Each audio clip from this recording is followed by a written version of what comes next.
ये कहानी एक अकेली हवेली, खोई हुई आत्माएं और कुछ पुराने रहस्यों के इर्द गिर्द घूमती है, जो कई वर्षों से एक जगह दबी पड़ी है। इस हवेली में जाने के बाद किसी भी इंसान का कभी लौटकर ना आना। ये कहानी है एक डरावनी रात की, जहां कुछ अजीबोगरीब घटनाएं घटित होती है। रवि, एक 27 वर्षीय युवक, एक पत्रकार था। उसे कुछ दिन पहले ही खबर मिली थी कि शहर के बाहरी इलाके में स्थित एक पुरानी हवेली में कई अजीब घटनाएं घट रही है। वहां की कहानियां सुनकर उसे यकीन हो चला था कि उस हवेली में कोई रहस्य जरूर छिपा हुआ है। उसने तय किया कि वो वहां जाकर पूरी सच्चाई जानेगा।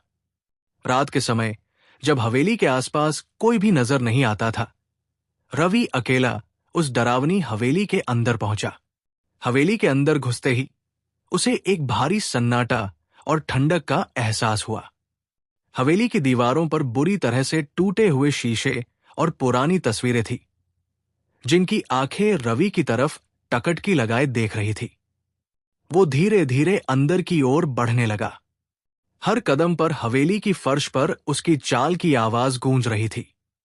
अचानक उसे एक हल्की सी हंसी की आवाज सुनाई दी, जो उसके दिल की धड़कन को और तेज कर गई।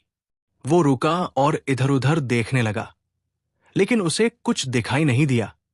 वो समझ गया कि इस हवेली में कोई तो है जो उसे देख रहा है। वो एक कमरे में घुसा। कमरा पूरा धूल और जालों से भरा हुआ था। एक पुराना लकड़ी का झूला धीरे धीरे हिल रहा था, जबकि वहां हवा का कोई झोंका भी नहीं था। उसके पैरों में जैसे जड़ें जम गई। अचानक उसके कानों में किसी के जोर से चिल्लाने की आवाज आई, बचाओ, कोई मुझे यहां से बाहर निकालो। रवि ने जैसे ही मुड़कर देखा, उसे एक परछाई नजर आई जो दरवाजे की ओर तेजी से चली गई। वो भी तेजी से उसके पीछे भागा, लेकिन वो परछाई ऐसे गायब हो गई जैसे उसकी नजरों का धोखा हो। उसके मन में एक अजीब सा डर बैठ गया, पर वो कहानी को जानने के लिए बढ़ता चला गया। वो ऊपर की मंजिल पर पहुंचा और देखा कि एक पुरानी अलमारी खुली पड़ी थी। उसमें कुछ पुराने कागज और फोटो थे। उनमें से एक फोटो पर उसकी नजर पड़ी। फोटो में एक युवा लड़की थी, जो हवेली के गेट पर खड़ी मुस्कुरा रही थी। उसके चेहरे पर गहरी उदासी थी और फोटो के पीछे लिखा था, सावित्री, आखिरी शरण। तभी पीछे से किसी ने उसके कंधे पर हाथ रखा। रवि ने जल्दी से मुड़कर देखा, पर वहां कोई नहीं था। लेकिन फिर अचानक से उसकी नजर एक औरत पर पड़ी जो उसके ठीक सामने खड़ी थी। वो औरत सफेद साड़ी पहने हुए थी। उसकी आंखें लाल थी और उसके चेहरे पर अजीब सी मुस्कान थी। औरत धीरे धीरे रवि के करीब आती गई और उसकी आंखों में देखते हुए बोली, तुमने मुझे ढूंढा क्यों? रवि का गला सूख गया। उसने जवाब देने की कोशिश की, लेकिन उसकी आवाज जैसे कहीं गुम हो गई थी।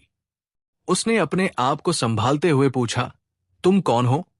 उस औरत ने धीरे से कहा, मैं वही हूं जो इस हवेली की आखिरी आत्मा है, जिसने इस हवेली को अपनी शरण बना लिया है। यहां जो भी आता है वो मेरी कहानी का हिस्सा बन जाता है, जैसे तुम।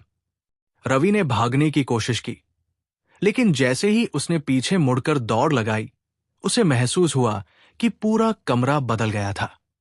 चारों ओर काले धुएं का बादल था और उसके बीचों बीच वो औरत खड़ी थी, जो अब पहले से भी भयानक लग रही थी। उसने चिल्लाकर कहा, मुझे इस जगह से निकालो। मेरे साथ जो हुआ है वो किसी और के साथ न हो। इस हवेली में सबके अंत के लिए एक ही शरण है। तभी अचानक रवि के सामने कुछ तस्वीरें तैरने लगी। उन तस्वीरों में वही लोग थे जो इस हवेली में आए थे और फिर कभी लौटकर नहीं जा सके। रवि को लगा कि वो भी इस हवेली की एक और कहानी बन जाएगा। उसने अपने जीवन के लिए दौड़ लगाई, पर वो दरवाजा ढूंढने में असफल हो रहा था, जैसे पूरी हवेली उसे एक भूल भुलैया में फंसा रही हो।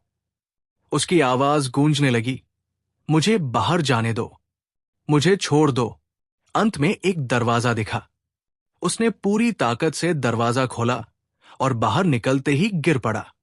जब उसने अपने होश में आकर इधर उधर देखा, तो वो हवेली गायब हो चुकी थी। उसके दिमाग में एक ही सवाल गूंज रहा था, क्या यह सच था या सिर्फ मेरा वहम? अगले दिन जब उसने अपनी कहानी अपने साथी पत्रकारों को सुनाई तो सबने उसे झूठ समझा, लेकिन उसकी आंखों में वो डर आज भी जिंदा था।